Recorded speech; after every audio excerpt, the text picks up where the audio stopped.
And then I wanted to cover the issue of do atheists just lack a belief in God? You know, quite recently my position on this issue has evolved ever so slightly, because I used to be much more rabid that, yes, atheism means the lack of belief in gods. But right now I'm kind of feeling like our position is what it is. Does it really fucking matter what we call it?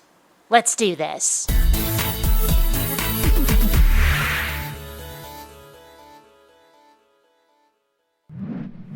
Greetings, fellow space travelers, BionicDance here, and it has been a while since we've heard from our good buddy Frank Turek, who seems to think that the name of a position dictates the position itself. Now, I'll admit, that kinda used to be my position as well, but like I say, I've evolved on it ever so slightly, especially because it seems like insisting that the name means everything kind of gets in the way of having an actual conversation. Indeed, it seems to be a way that people can distract you from the real issue. Now, in defense of my old position, I was always trying to nail down the definition of atheism just so we could stop having the stupid argument, but it's pretty clear that's not going to work, so moving on. Let me just say a few words about this, because I don't think it's a very good way to describe atheism. Because if atheism is merely a lack of belief in God, then atheism is just a claim about the atheist state of mind. It's not a claim about God's existence. But really, isn't that what atheism and theism are? Theists believe in a God. Atheists don't. Believe, not believe. Those are states of mind. If you were to tell me that a God exists and told me all of your reasons and I went, not buying it, isn't that a state of mind? If you didn't have any proof that a God exists, yet you still believed, that's a state of mind too, isn't it? If you really think about it, atheism and theism are not claims themselves, but rather states of mind regarding one particular claim, namely the existence of a deity. So the question I have to ask you is this, Frank. Why is it so important to you that atheism be the positive claim of God's non-existence? I have a hypothesis on this. Want to hear it? Then I'll tell you. My guess is that when you've told somebody about God and they go, I'm not buying it, I don't think that's true, you don't think that it's fair that they don't then have to prove that the opposite is true, that they don't have to then disprove everything you've said. But you see, Frank, there is a difference between I don't believe you and you're wrong and I know you're wrong. Now, in my world, both of those are atheists. They're just different kinds of atheists. Apparently, that's not the case in your world. But does it really matter what you call them? It won't change their position. It won't make them believe in God anymore, and it won't make their position any more or less tenuous. So why all the fuss? Do you somehow think that it will undermine the atheist position to separate out different kinds of non-believers? Or is it, as I guessed before, that you just want to foist the burden of proof off on somebody else because you're sick of having it? The atheist is saying, he's saying, I'm psychologically, or I'm not psychologically convinced that God exists. Well, so what? That offers no evidence for or against God. You see? He's grouchy that atheists aren't shouldering the burden of proof to show that God does not exist. But religious people don't prove that God does exist. Indeed, they say that they believe on faith. Faith is specifically saying that you don't have to prove anything, you just believe. I don't know about anybody else, but I smell a double standard. You see, most people lack a belief in unguided evolution, yet no atheist would say that that shows that evolution is false. So this is it's not a good definition of atheist to say I just lack a belief in God. Now hold on a moment. Let me see if I understand this correctly. You're saying that people not believing in evolution doesn't make evolution false. I agree. Believing in or not believing in something doesn't make it true or false. So by extension, not believing in a God doesn't make that God false any more than believing in that God makes him real. Again, I agree. But then you go on to say, it's not a good definition of atheist to say I just lack a belief in God. Well, why in heck not? In fact, what does that have to do with the previous example? I mean, people not believing in evolution doesn't make evolution false. Great. So, do you have a problem with religious people who say, I have no proof of God, but I have faith? Having faith doesn't make God exist either. So if a theist can be somebody who says, I can't prove God exists, but I believe anyway, why can't an atheist be someone who says, I have no proof God doesn't exist, but I don't buy it? Oh, the double standard is thick today. And I have to ask again, why all the fuss? Why is the name so darned important to you? I mean, do you think you can just separate out each group? You've got those who say that God definitely doesn't exist, and those who say, I just don't believe those who say he did. And if you give each group different names, do you think you can just more easily dismiss one of them as irrelevant because they have a different name? Really? Another reason that atheism is not just a lack of belief in God is because if you say that's what atheism is, or that's what an atheist is, then rocks, trees, and outhouses are all atheists too, because they lack a belief in God. I have never understood this argument. Oh no, we can include non-humans among the ranks of those who don't believe in any gods. So? I mean, what? Is it an assault on your dignity somehow that non-humans can be atheists? Does it just make your argument more difficult to make? Or is it, as I guessed before, that you want atheists to shoulder as heavy a burden of proof as your own? Look, it doesn't take any brains to lack a belief in something.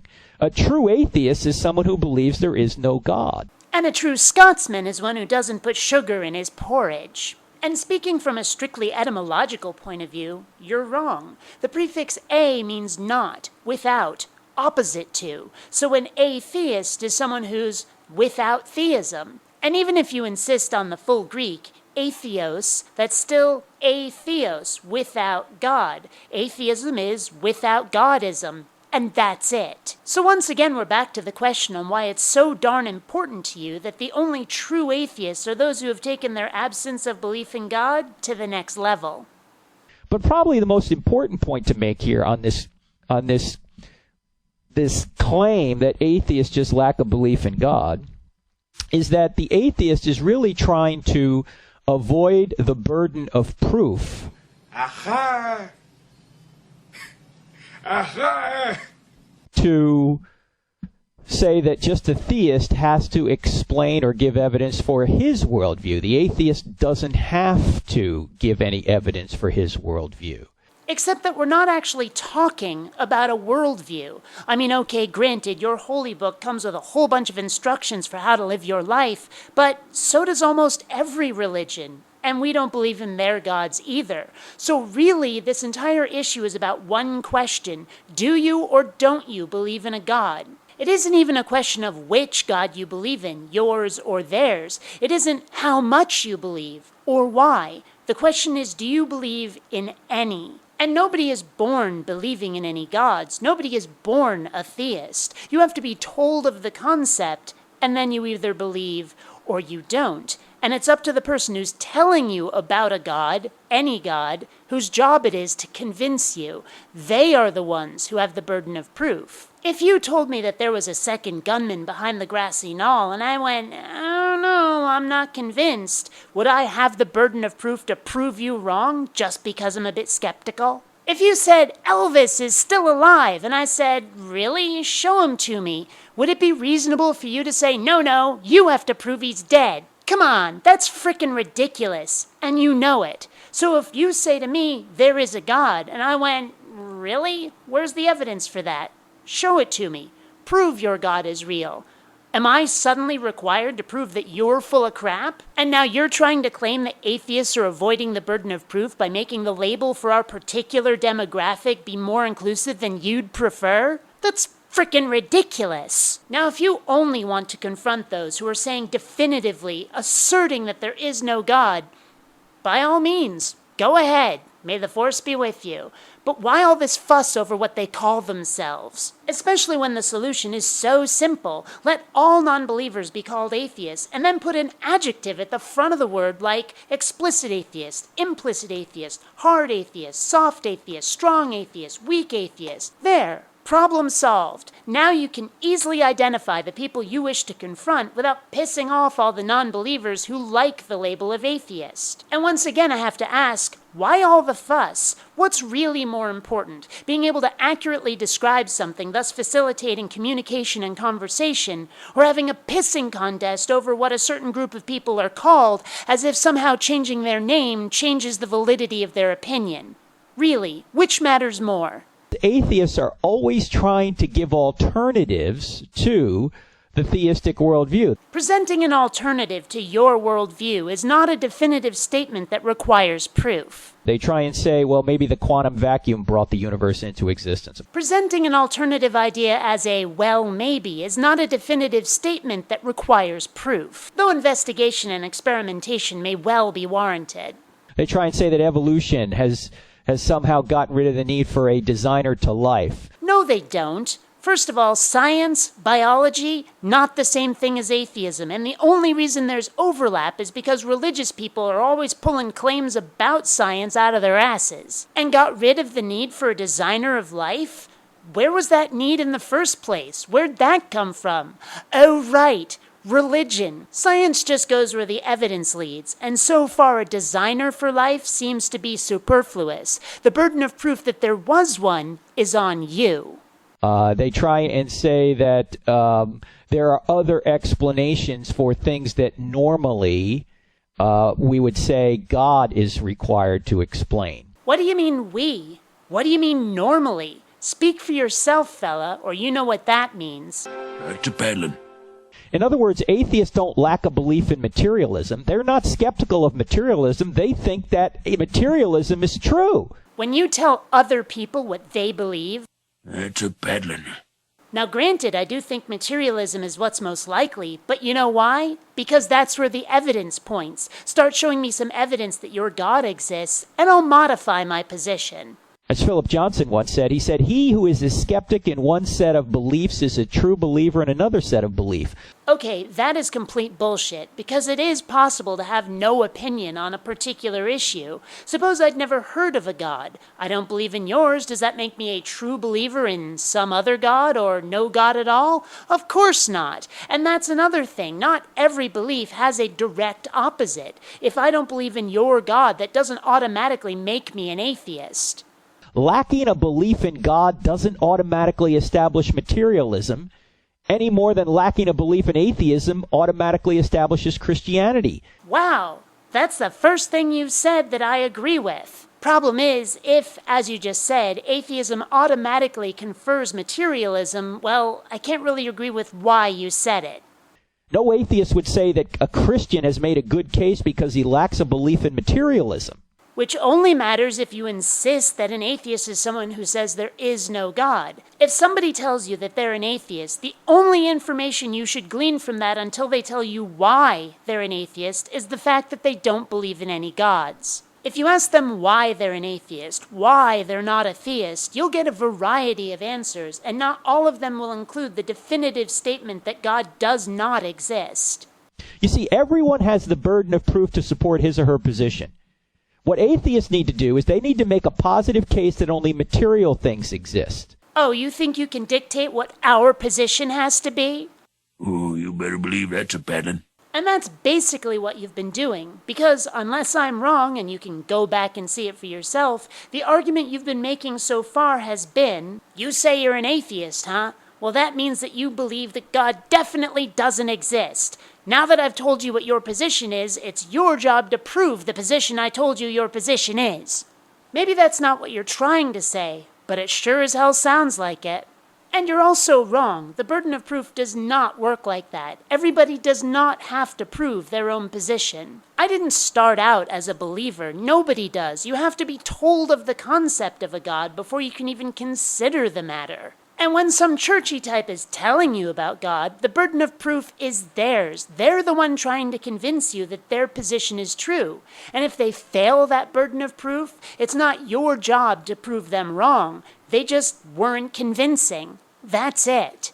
An atheist that we experience today, the new atheists, they're materialists. They have to explain from a materialistic viewpoint how the universe came into existence. Let's suppose, just for the sake of argument, that you're right. What if we fail that burden of proof? Does that mean that God wins by default? What if you can't prove that God does exist? Where does that leave us? What sounds like is happening here, and I freely admit this is only my own opinion, my own perception, but what this sounds like is the same kind of argument being made by those who insist that atheism is a religion. It's an attempt to level a playing field that will never be level, that started out uneven. It's basically a child's cry of, "It's not fair!" And then he starts blah, blah, blahing on about where does this come from, where does that come from, objective morality, mathematics, where does life come from, etc., etc. Now, it's very rare to find any atheist attempting to explain more than just one or two of the things I just mentioned. How could they? How could laws be materials? Just because you can't explain it doesn't make your God real. Your incredulity is not evidence. See, the point is that when an atheist says that he just lacks a belief in God, he doesn't really just lack a belief in God. He is saying positive things about the world. He's saying everything's made of materials. Well, give me evidence that everything's made of materials. And how could you?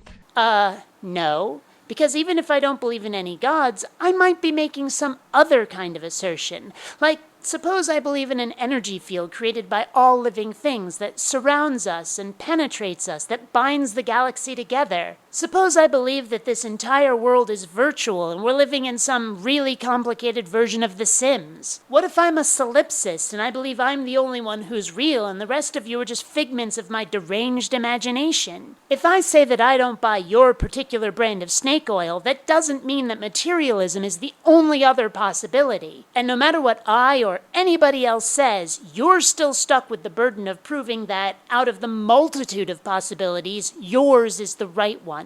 How can everything be material? You have to make a positive case for that. You just can't say I lack a belief in God. You're just talking about your own psychological state. Well, yes. That's exactly what atheism and theism are. They address your mental state, your presence or lack of belief. What those words do not address is whether or not that belief or lack is justified. Bottom line, you're trying to make those words do far more heavy lifting than they're capable of. Stop that. Well, so what? I lack a belief in atheism. Does that mean that Christianity's true? No, not necessarily. You have to give evidence. Wow. A second thing I actually agree with. But here's the problem. Suppose I start out not believing in a God, and you come up to me and try to present evidence that he does exist, but I find that evidence inconclusive, insufficient, or just plain idiotic. Where does that leave us? What do you call my position after having heard that information? I'm definitely not a theist, because I definitely don't believe. I would call myself an atheist, not a theist, but clearly you're not okay with that word. I'm guessing your go-to here would be agnostic, but there's etymological reasons why that one's not appropriate. And that's really what this comes down to. I mean, despite what I said at the beginning of the video, I do still kind of care about what these words mean, but only so that they facilitate communication. If you know what the words theos or gnosis means, if you know what the prefix a or the suffix ist mean, you can easily figure out what a word means even if you've never heard it before. But with people like you, Frank, it seems more like you have an agenda, like you don't want someone to be able to call themselves an atheist unless they fit a very specific set of criteria, which makes your argument easier for you. And while I can understand that, that's cheating, Frank. That's dishonest. Stop that.